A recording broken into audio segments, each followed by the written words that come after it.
আমরা তখন নতুন বাসায় উঠেছি। নতুন বাসায় উঠলে সবারই একটু সাজাতে ভালো লাগে। আমি আর আমার যা ঠিক করলাম, যেহেতু দুজনেরই রুমের সাথে বারান্দা আছে, তাই আমরা সুন্দর গাছ লাগাবো। যথারীতি দুইজনই দুইজনের বরকে বললাম গাছ আর নতুন টব কিনে নিয়ে আসতে।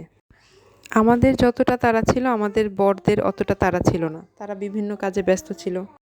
এই সেই করে টবও কেনা হচ্ছিল না, গাছও কেনা হচ্ছিল না। আমি তো বসেই আছি, সুন্দর টব কিনবো, গাছ লাগাবো। অন্যদিকে আমার যা একদিন তরকারি কাটতে গিয়ে করলার মধ্যে পাকা বিচি পেল।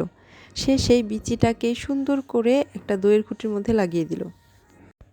কিছুদিন পর সেখানে একটা ছোট্ট করলা গাছ হলো এবং সেই গাছে সুন্দর ফুলও ধরলো।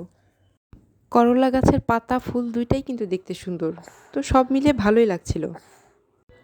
তারপর সেই গাছে একটা ছোট্ট করলা ধরলো।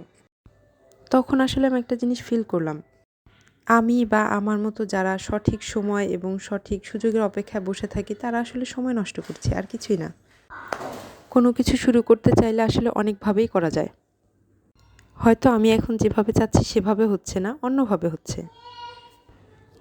ওই দিন আমি ভাবির কাছ থেকে আসলে শিখেছি, জীবনে আসলে যেটাই করতে চান, যেভাবে চাচ্ছেন সেভাবে হচ্ছে না, ওকে, 1 নাম্বার প্ল্যান যদি কাজ না করে তাহলে 2 নাম্বার শুরু করুন, 2 নাম্বারও যদি কাজ না করে তাহলে 3 নাম্বার শুরু করুন, কিন্তু থেমে থাকার কিছু নেই।